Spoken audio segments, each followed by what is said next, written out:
Hi guys, ನಿಮ್ಮ ಪ್ರೀತಿಯ ಹಿವನ್ ಕವಿತಾ. ನಾನಿವತ್ತು ದೇವಸ್ಥಾನಕ್ಕೆ ಹೋಗ್ತಾ ಇದ್ದೀನಿ. ದೇವಸ್ಥಾನಕ್ಕೆ ಹೋಗುವಾಗ ನಾನು ಎಷ್ಟು ಸಿಂಪಲ್ಲಾಗಿ ರೆಡಿಯಾಗಿ ನಾನು ಹೋಗ್ತೀನಿ ಅನ್ನೋದನ್ನ ನೀವು ಇವತ್ತು ನೋಡ್ಬೋದು.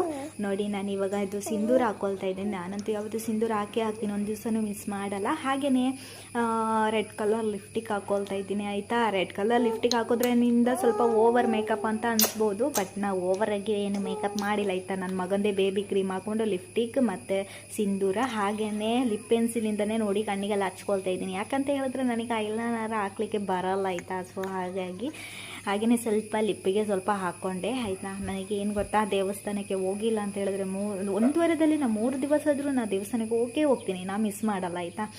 ಸೊ ಹಾಗಾಗಿ ನಾನು ಇವತ್ತು ದೇವಸ್ಥಾನಕ್ಕೆ ಹೋಗಬೇಕಾದ್ರೆ ನಾನು ರೆಡಿ ಆಗೋದನ್ನ ನಿಮಗೆ ತೋರಿಸೋಣ ಅಂತ ಹೇಳ್ಬಿಟ್ಟು ಇವತ್ತು ಸಣ್ಣ ವೀಡಿಯೋ, ಆಯಿತಾ. ಹಾಗೆಯೇ ನನಗೆ ದೃಷ್ಟಿ ತಾಗುತ್ತೆ ಅಂತ ಹೇಳ್ಬಿಟ್ಟು ನೋಡಿ ಐಲೈನರಲ್ಲಿ ಒಂದು ದೃಷ್ಟಿ ಬೊಟ್ಟು ಇಟ್ಕೊಂಡು ಹಾಗೆಯೇ ನೋಡಿ ನಾನು ಹೆಂಗೆ ರೆಡಿ ಆಗಿದ್ದೀನಿ ಅಂತ, ನನ್ನ ಫೈನಲ್ ಲುಕ್ ಹೇಗಿದೆ ಅಂತ ಹೇಳ್ಬಿಟ್ಟು ನೀವು ಕಮೆಂಟ್ ಮಾಡಬೇಕು. ಓಕೆ, ದೇವಸ್ಥಾನಕ್ಕೆ ಹೋಗೋದಲ್ಲ, ಹೇರ್ ಬಿಟ್ಟರೆ ಚೆನ್ನಾಗಿರಲ್ಲ ಅಂತೇಳ್ಬಿಟ್ಟು ನಾನು ಹೇರ್ ಸ್ಟೈಲ್ ಹೇಗಿದೆ ಅಂತ ಹೇಳ್ಬಿಟ್ಟು ನೀವು ಕಮೆಂಟ್ ಮಾಡಬೇಕು. ಸೊ ಲಾಸ್ಟಲ್ಲಿ ನೋಡಿ ಹೇಗಿದೆ ಅಂತ ಹೇಳ್ಬಿಟ್ಟು ಸೂಪರ್ ಆಗಿದೆ ಅಲ್ವಾ. ಬಾಯ್.